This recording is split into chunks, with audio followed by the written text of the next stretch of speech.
आकर्षणाचा सिद्धांत वापरताना केली जाणारी आणखीन एक मोठी चूक, सगळ्यात मोठी चूक म्हणता येईल याला, की तुम्ही तुमच्या त्या प्रवासात आहात, तुम्ही बिया बोवत आहात, पण तुम्हाला काहीतरी चिन्हांची एक अपेक्षा असते की काहीतरी निशाणी मिळावी, की मी बरोबर त्याच मार्गावर आहे, मी बरोबर पद्धतीने वापरत आहे, वगैरे वगैरे.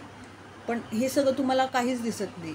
उलट खूप अडीअडचणी, अडथळे येत आहेत आणि मग सुरू होतो मनात नकारात्मक विचारांचा, शंके-कुशंकेचा भडीमार. इथेच सगळ्यात मोठी चूक करताय मंडळी. पण हे साहजिकच आहे की तुम्हाला असं वाटणार.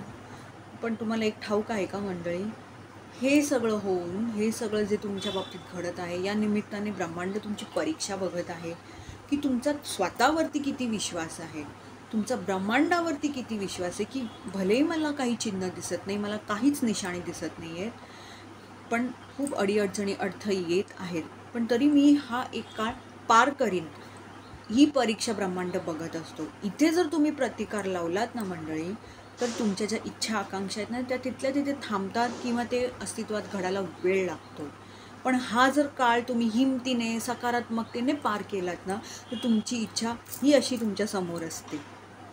धन्यवाद.